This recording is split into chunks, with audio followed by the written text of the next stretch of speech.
Bendiciones, hermanos, bienvenidos una vez más a terminar lo que es la segunda parte del texto en 2 Timoteo capítulo 1. Para esto vamos a, si usted quiere seguirnos con la lectura en la Biblia, 2 Timoteo 1 del 11 al 18, pero vamos a escuchar total del capítulo. Bienvenidos amigos a este tiempo tan especial donde compartimos la lectura de la Palabra de Dios.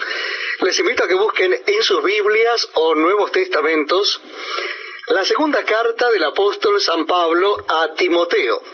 Segunda carta del apóstol San Pablo a Timoteo, vamos a leer desde el versículo primero. Segunda Timoteo capítulo 1. Dice así la Palabra de Dios. Pablo, apóstol de Jesucristo por la voluntad de Dios, según la promesa de la vida que es en Cristo Jesús, a Timoteo, amado Hijo, gracia, misericordia y paz de Dios Padre y de Jesucristo nuestro Señor. Doy gracias a Dios, al cual sirvo desde mis mayores con limpia conciencia, de que sin cesar me acuerdo de ti en mis oraciones noche y día, deseando verte al acordarme de tus lágrimas para llenarme de gozo, trayendo a la memoria la fe no fingida que hay en ti, la cual habitó primero en tu abuela Loida y en tu madre Eunice, y estoy seguro que en ti también.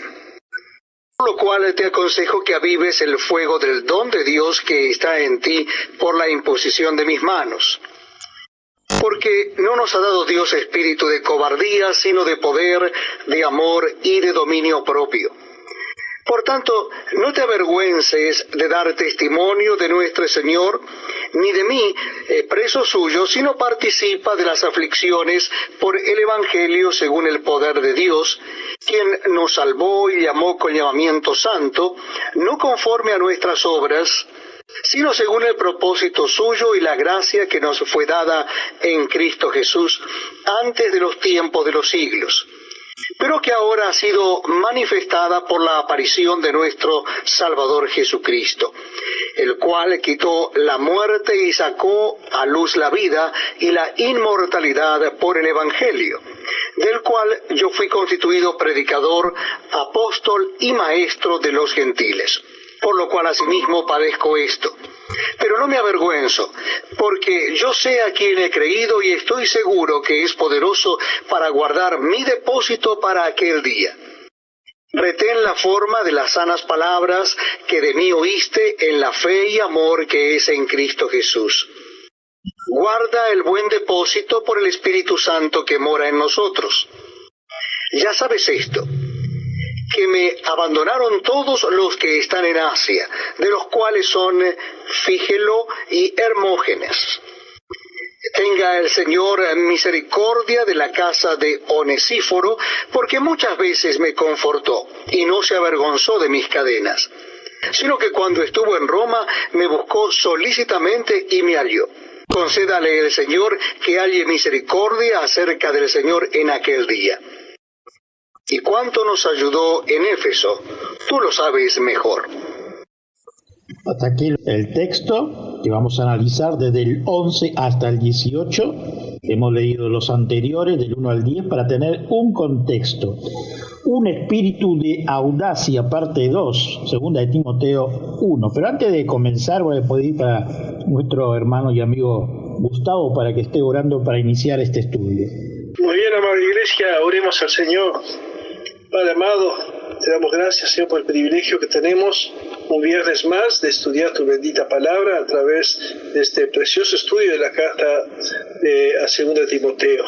Señor, es tu siervo que traerá este estudio y que tu Santo Espíritu nos ministre a través de él. Por los medios de Cristo. Amén. Muchas gracias. Ahora, estudios bíblicos con el pastor Daniel Batista.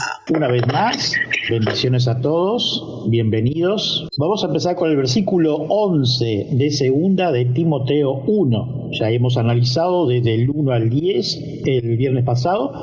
Ahora es la oportunidad de estos versículos. Verso 11, del cual yo fui constituido predicador, apóstol y maestro de los gentiles, por lo cual sí mismo padezco esto, pero no me avergüenzo porque yo sé a quién he creído y estoy seguro que es poderoso para guardar mi depósito para aquel día. Conócete a ti mismo, decía el filósofo pagano. Eso estaba bien, pero ese conocimiento solo puede llevar al hombre al infierno, dice Spurgeon. Conoce a Cristo, dice el filósofo cristiano. Conócelo y entonces te conocerás a ti mismo.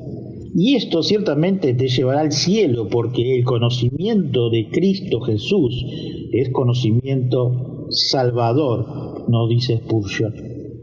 Verso 13.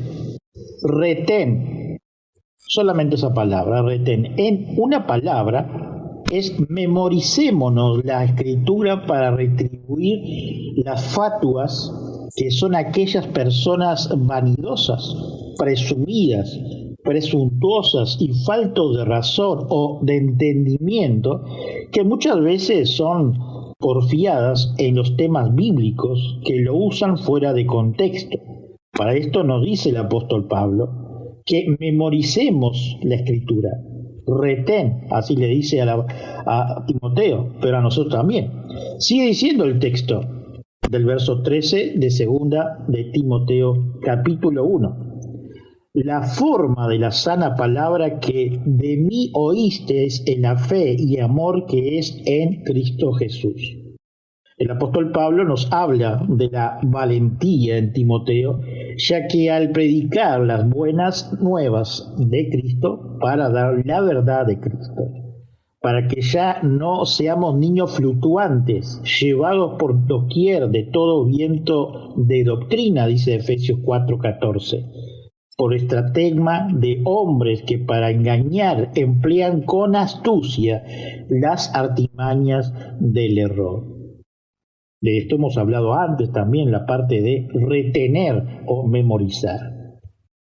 El escritor nos aconseja y exhorta que la forma de la sana palabra, esto quiere decirnos que no es emocionalismo, humor, personalidad, ni con un buen carisma, sino presentar las buenas nuevas en lo que Cristo dio al pueblo y a sus discípulos. Verso 14. Guarda el buen testimonio porque el Espíritu Santo que mora en nosotros. Cada cristiano verdadero que en su llamado por Dios nos ha dado un abanico de bendiciones que muchísimas de las veces pensamos que no son para nosotros. Y Él ya lo plantó en nuestro corazón y mente, donde el Espíritu Santo nos hace recordar junto con las diferentes herramientas que encontramos escritas en la Escritura, valga la redundancia. Esto era lo que decía el apóstol Pablo a Timoteo, aquel cuyo ojos el vil es menospreciado, pero honra a los que temen a Jehová, el que aún jurando daño suyo, no por eso cambia, dice Salmos 15, verso 4. Este pasaje usa una palabra griega en el verso 14 de segunda de Timoteo 1, muy gráfica, de una manera doblemente sugestiva. El apóstol Pablo habla de aquello que él le ha confiado a Dios y exhorta a Timoteo a salvaguardar el depósito de Dios le ha confiado, dice Berkeley en su comentario. En ambos casos, la palabra griega es parateke, que quiere decir un depósito encomendado a la guardia de alguien. Uno podía depositar algo confiándolo a un amigo para que se le guardase para sus hijos o seres amados. Podía depositar su objeto de valor en un templo para que se le guardase a salvo, porque los templos eran los bancos del mundo antiguo. En cada caso, la cosa depositada era una parateke en griego. En el mundo antiguo no había un deber más sagrado que el de salvaguardar tal depósito y devolverlo a su debido tiempo cuando se reclamaba. Así nos dice Berkeley en su comentario. Para los griegos, un parateque era absolutamente sagrado. Pablo, el apóstol, dice que le ha confiado un depósito a Dios. Quiere decir que le ha confiado tanto su trabajo como su vida. Podría parecer que él había sido retirado a mitad de la carrera. El que termina como un criminal en una cárcel romana podría verse el final de toda su vida y de sus obras, pero él había sembrado la semilla y predicado el Evangelio y dejaba el resultado de la mano de Dios. El apóstol Pablo le había confiado a Dios su vida y estaba seguro de que estaba a salvo tanto en la vida como en la muerte. ¿Por qué estaba tan seguro? Porque conocía a aquel quien había creído. Siempre debemos recordar que el apóstol Pablo no dice que sabía lo que había creído. No había llegado a un credo o a una teología por un conocimiento intelectual, sino llegó a un conocimiento personal de Dios. Conocía a Dios personalmente e íntimamente, sabía cómo era en su amor y en su poder, y para el apóstol Pablo era inconcebible el que Dios le pudiera fallar, así nos dice Berkeley en su comentario. Si hemos trabajado honradamente y hecho las cosas lo mejor posible, podemos dejarle el resultado a Dios, así nos dice varias esquelas en un himno. Por muy escaso que nos parezca este trabajo, con él, en el este o en el cualquier otro mundo, la vida está a salvo, porque nada nos puede separar del amor de Dios en Cristo Jesús, nuestro Señor. Pero el tema del depósito tiene otro lado. Hay otro parateque. El apóstol Pablo exhorta a Timoteo que salvaguarde y mantenga invaluablemente el depósito que Dios le ha confiado. No somos nosotros los únicos que ponemos nuestra confianza. Él también pone su confianza en nosotros. La idea de que Dios depende de los hombres no está nunca lejos del pensamiento del Nuevo Testamento. Cuando Dios quiere que se haga algo, tiene que encontrar la persona que le haga. Si quiere que se enseñe a un niño, que se dé un mensaje, que se predique un sermón, que se encuentra a un perdido, que se consuele a un afligido, que se sane a un enfermo, tiene que encontrar algún instrumento para hacer su trabajo. El depósito que Dios le había confiado es particular a Timoteo, era la supervisión y la identificación de la iglesia. Sin Timoteo había de cumplir de veras esa encomienda, tenía que hacer ciertas cosas. Primero tenía que retener el esquema de la palabra vivificadora, es decir, que tenía que comprobar que la fe cristiana se mantuviese en toda su pureza y que no se le permitiera la entrada en ella a ideas falsas y engañosas, así nos dice Berkeley en su comentario.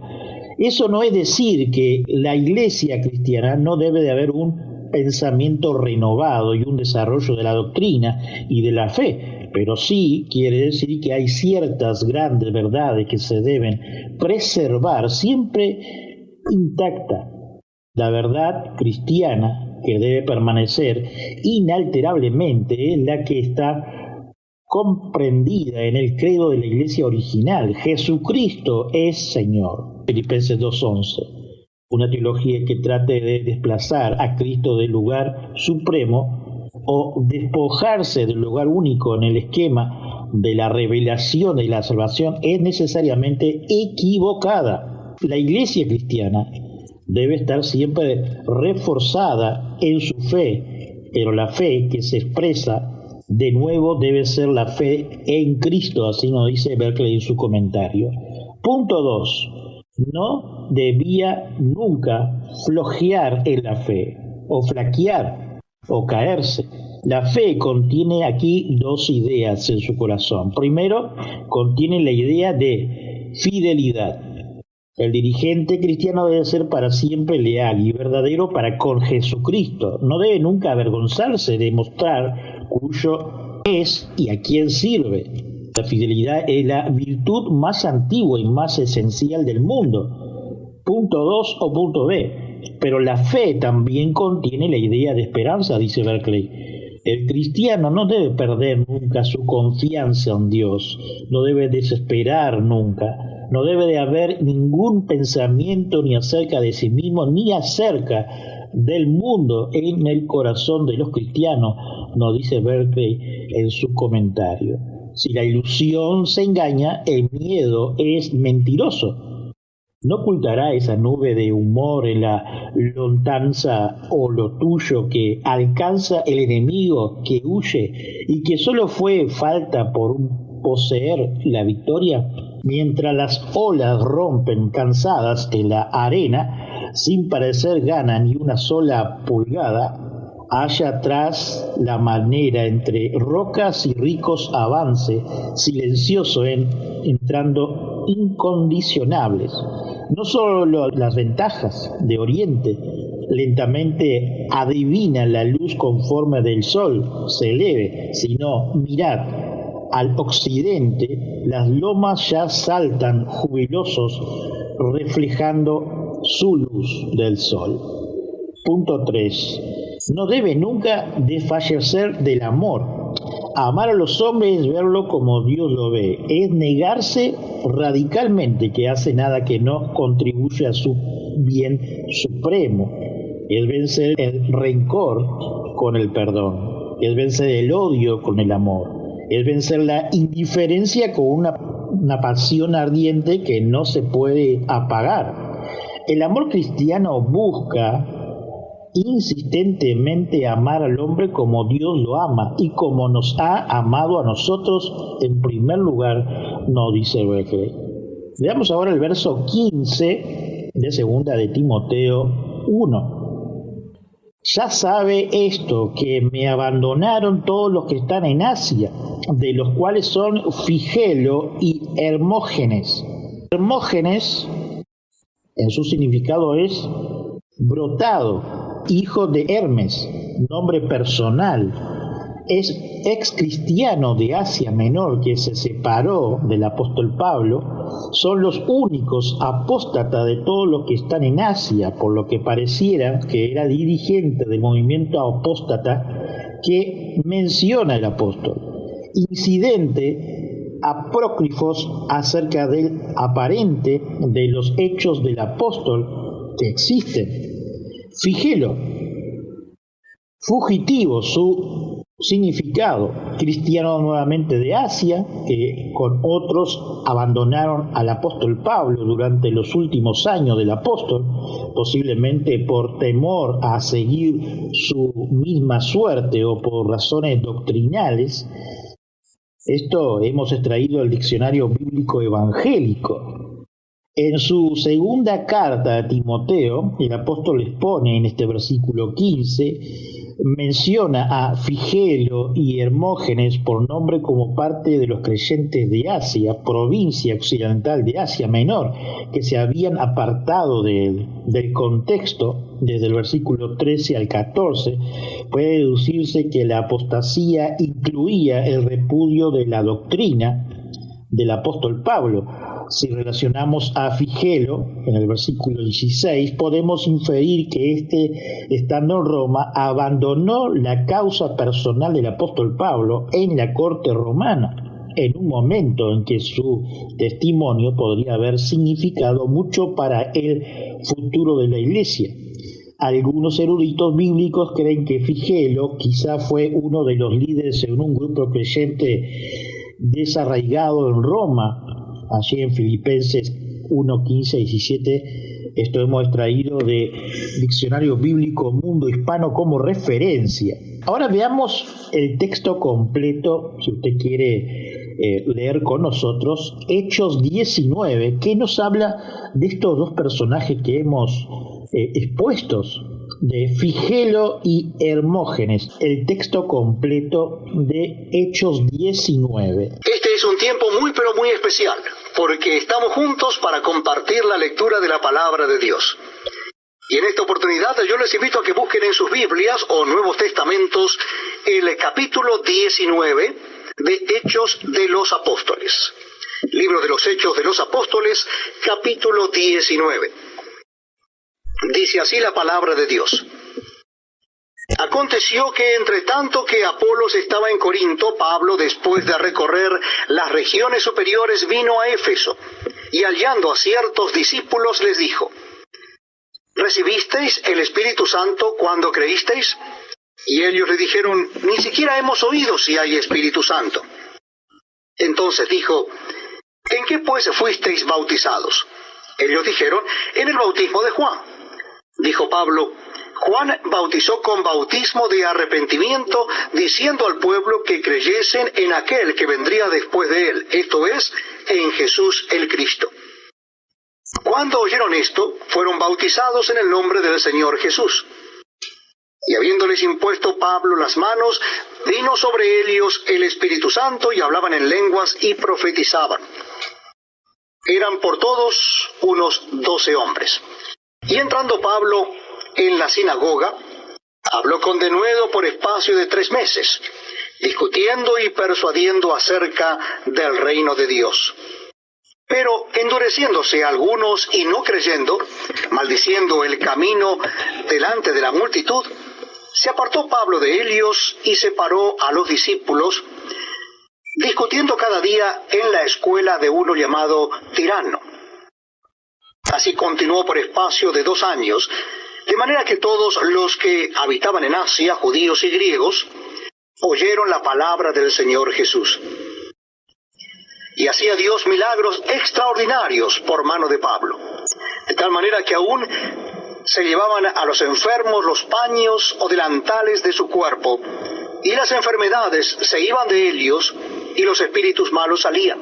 Pero algunos de los judíos, exorcistas ambulantes, intentaron invocar el nombre del Señor Jesús sobre los que tenían espíritus malos, diciendo: os conjuro por Jesús, el que predica Pablo.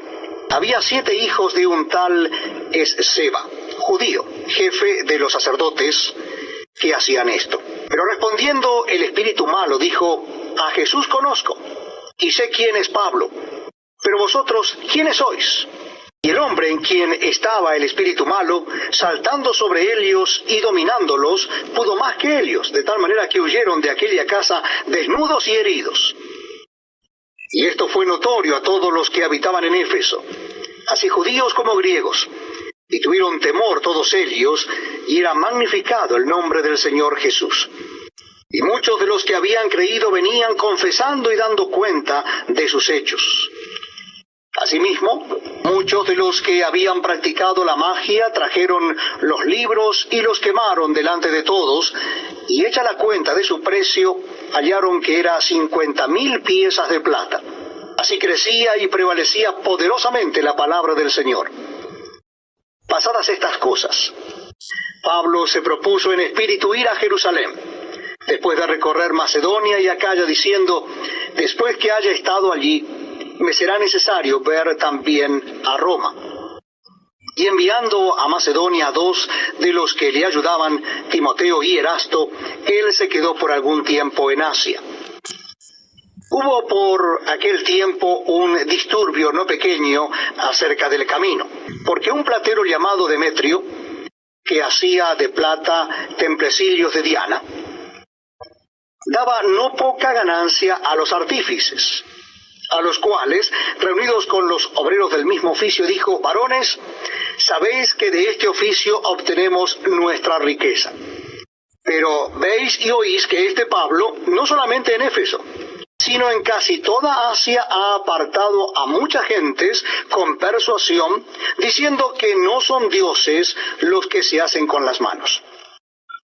Y no solamente hay peligro de que nuestro negocio venga a desacreditarse, sino también que el templo de la gran diosa Diana sea estimado en nada, y comience a ser destruida la majestad de aquella a quien venera toda Asia y el mundo entero. Cuando oyeron estas cosas, se llenaron de ira y gritaron diciendo: grande es Diana de los Efesios. Y la ciudad se llenó de confusión, y a una se lanzaron al teatro, arrebatando a Gayo y a Aristarco, macedonios compañeros de Pablo. Y queriendo Pablo salir al pueblo, los discípulos no le dejaron. También algunas de las autoridades de Asia, que eran sus amigos, le enviaron recado rogándole que no se presentase en el teatro. Unos pues gritaban una cosa y otros otra, porque la concurrencia estaba confusa, y los más no sabían por qué se habían reunido. Y sacaron de entre la multitud a Alejandro empujándole los judíos. Entonces Alejandro, pedido silencio con la mano, quería hablar en su defensa ante el pueblo. Pero cuando le conocieron que era judío, todos a una voz gritaron casi por 2 horas: «Grande es Diana de los Efesios». Entonces el escribano, cuando había apaciguado la multitud, dijo: «Varones efesios, ¿y quién es el hombre que no sabe que la ciudad de los Efesios es guardiana del templo de la gran diosa Diana y de la imagen venida de Júpiter? Puesto que esto no puede contradecirse, es necesario que os apaciguéis y que nada hagáis precipitadamente, porque habéis traído a estos hombres sin ser sacrílegos ni blasfemadores de vuestra diosa. Que si Demetrio y los artífices que están con él tienen pleito contra alguno, audiencias se conceden y procónsules hay. Acúsense los unos a los otros. Y si demandáis alguna otra cosa, en legítima asamblea se puede decidir. Porque peligro hay de que seamos acusados de sedición por esto de hoy, no habiendo ninguna causa por la cual podamos dar razón de este concurso». Y habiendo dicho esto, despidió la asamblea. Aquí vimos lo que es el texto de Hechos 19, referente a los 2 nombres que hemos nombrado, pero también vemos la relación de lo que Pablo hizo en la región de Asia. Por eso vemos el texto completo para que podamos tener el contexto real del mismo. El apóstol Pablo nombra a 2 de los desertores, probablemente los más conocidos, para poner fin a estos ataques calumniadores, dice Juan Calvino. Pues suele suceder que los 2 desertores de la guerra cristiana busquen excusas, su propia conducta vergüenza, inventan todas las acusaciones que pueden contra los ministros fieles y rectos del Evangelio, así nos dice Juan Calvino en su comentario. Ahora leamos los textos 16 al 18 de Segunda de Timoteo capítulo 1, llegando casi al final, pero con un desarrollo más amplio. Tenga el Señor misericordia de la casa de Onesíforo, porque muchas veces me confortó y no se avergonzó de mis cadenas, sino que cuando estuvo en Roma me buscó solícitamente y me halló. Concédale el Señor que haya misericordia cerca del Señor en aquel día y cuando nos ayudó en Éfeso. Tú lo sabes mejor. Así termina el texto escrito por el apóstol Pablo. Aquí tenemos un pasaje en el que se combina el dolor y el gozo. A fin de cuenta, le sucedió al apóstol Pablo lo mismo que le había sucedido a nuestro Señor Jesús. Sus amigos le abandonaron y huyeron.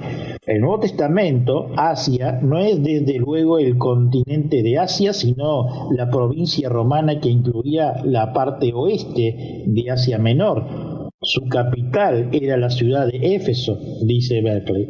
Cuando el apóstol Pablo estaba preso, sus amigos le abandonaron, muy probablemente por temor. Los romanos nunca le habrían procesado solamente por un delito puramente religioso. Los judíos tienen que haberles persuadido de que era un heraldo peligroso que atentaba contra la paz pública. No podemos haber duda de que, por el último, el apóstol Pablo sería juzgado por un delito político. El ser amigo de un hombre así era peligroso. En su honra de necesidad, sus amigos de Asia le abandonaron porque temían por su propia seguridad. pero a pesar de que otros le desearan, un hombre se mantuvo fiel hasta el fin. Se llama Onesíforo, que quiere decir provechoso. P.N. Harrison trazó una descripción vívida de la búsqueda de la palabra en lo que es Onésimo en Roma. Nos parece capaz, detalle de un rostro determinado en medio de una multitud, la deriva y sigue como vivo interés este extranjero de las lejanas costas del Egeo conforme iba recorriendo el laberinto de calles desconocidas, llamado a muchas puertas, siguiendo todas las claves, advirtiendo de los peligros que estaba corriendo, pero decidió a no cerrar en su búsqueda hasta que alguna cárcel oscura le saluda una voz conocida y descubre al apóstol Pablo encadenado a un soldado romano. Una vez encontrado su camino, Onesíforo no se contentaba con una sola visita, sino que, fiel a su nombre, se muestra incansable su ministerio.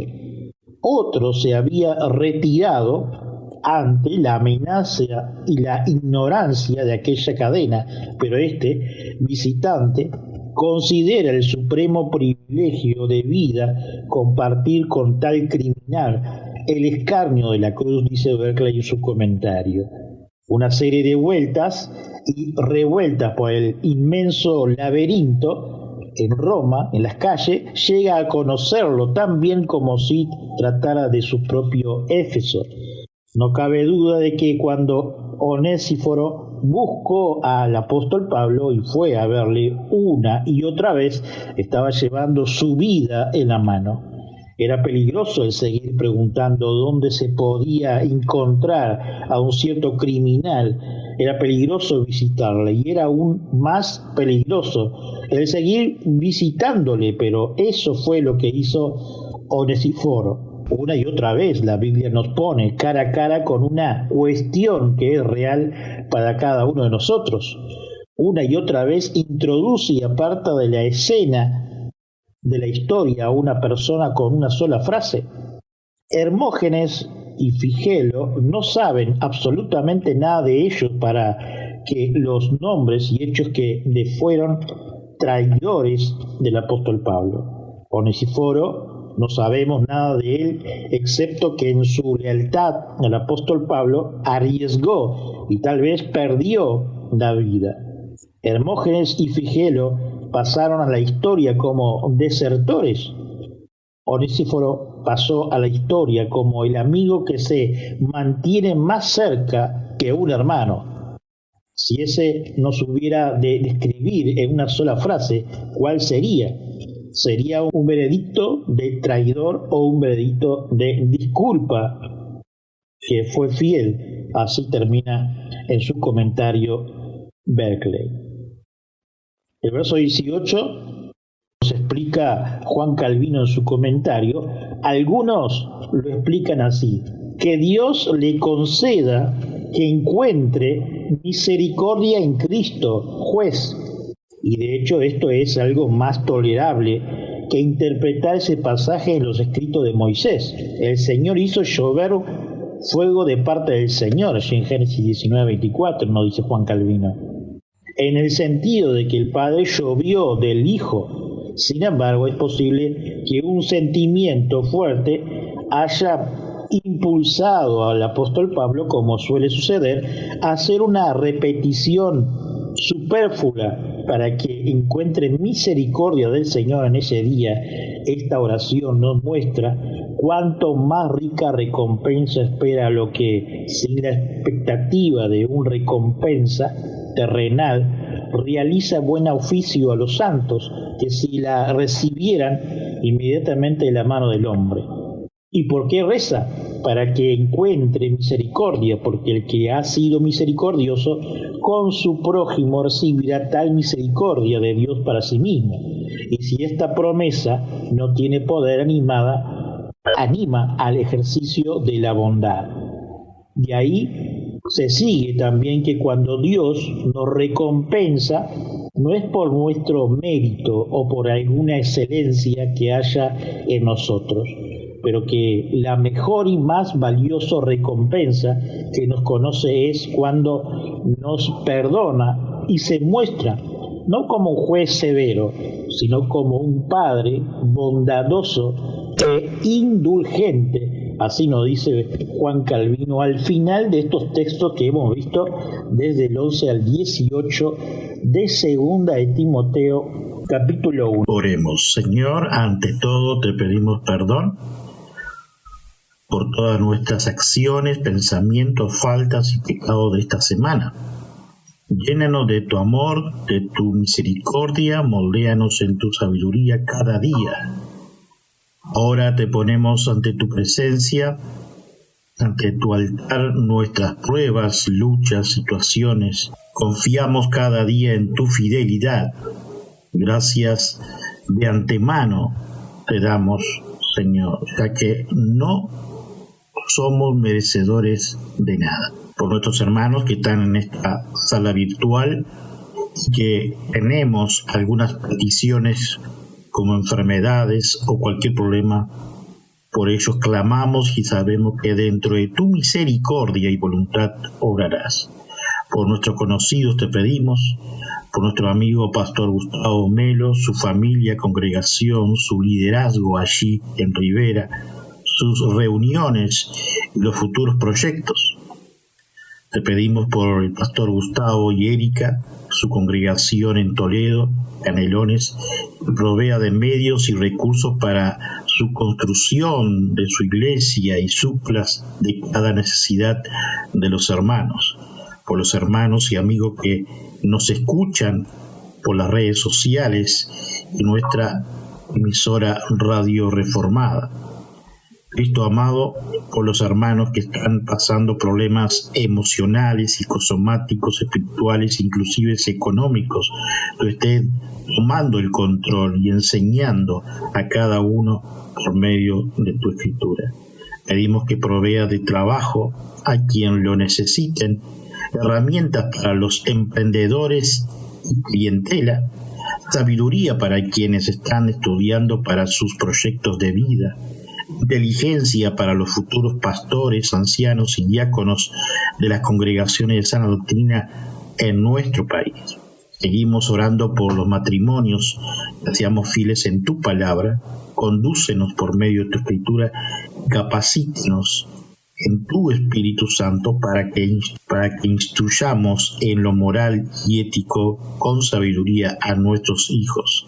Gracias, Padre bueno, por cada familia pastoral, de cada congregación que lleva tu sana doctrina en diferentes países del mundo y a todos aquellos que conocemos que son amigos en Uruguay.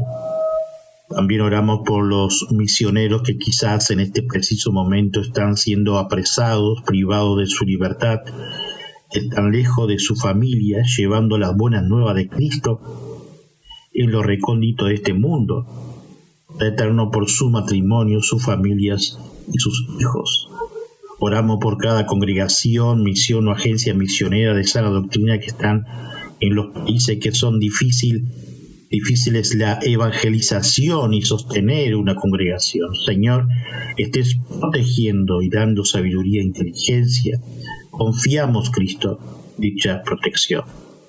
Te ponemos en tu presencia, Señor, a los gobiernos de cada país del mundo, presidente, vicepresidente, parlamentos, senadores, diputados, ministros y entes autónomos. Padre, te pedimos sabiduría por cada uno de los nombrados. Si hay hermanos entre ellos y tienen la oportunidad de presentar tus buenas nuevas del Evangelio, hazlo, Señor, dentro de tu misericordia. Gracias, Padre amado. Cristo Jesús, te ponemos ante tu presencia a cada país que están enfrentando alguna pandemia, por los médicos, enfermeros y también por el sistema socioeconómico de cada país. También por los diferentes emigrantes de lugares de la tierra tú estés obrando y supliendo las necesidades a las congregaciones que auxilian a las familias emigrantes. Padre, te pedimos por los habitantes y los cristianos que hay guerras y los países circundantes, resguárdalos con tu gracia. Tu palabra habla y dice, nación contra nación. Ya nos advertiste, aunque clamamos por tu misericordia y beneplácito. Señor amado, gracias. Pedimos, Padre amado, por los países que están padeciendo sequías en todo su territorio, con problemas hídricos como lo hay en África y otros países que hace decenas de años que lo padecen. Si está dentro de tu voluntad, manda lluvia. Clamamos, Señor amado, que apacigüe las tormentas, huracanes, las actividades volcánicas, incendios, tsunamis y terremotos en diferentes países que lo sufren. Oramos por los países del mundo que padecen hambruna. Pedimos tu compasión, Padre bueno, que suplas a las congregaciones. Gracias, Señor.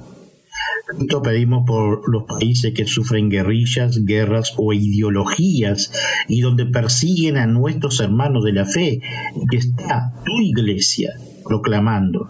Muchas de ellas se reúnen bajo tierra, en lugares desérticos, cuevas y en secreto. Señor, que tú estés cubriendo con tu amor y misericordia, auxiliando a las congregaciones de recursos para las viudas, a los huérfanos y a las familias en la miseria, sin hogar y falta de todo. Señor, clamamos para que tú suplas. Sabemos que obrarás a favor. Pedimos por las editoriales Sociedad Bíblica Trinitaria que están adecuando las escrituras a diferentes idiomas, etnias en el mundo. Proveas de recursos económicos y capacites a los misioneros voluntarios para traducir la escritura al lenguaje étnico para este fin. Gracias, Señor amado. Padre, te pedimos también por nuestra congregación, Iglesia Reformada del Uruguay. Clamamos por tu favor, Señor, por todas nuestras necesidades, por los estudios bíblicos de los viernes y las demás actividades que se realizarán por el MED en el futuro.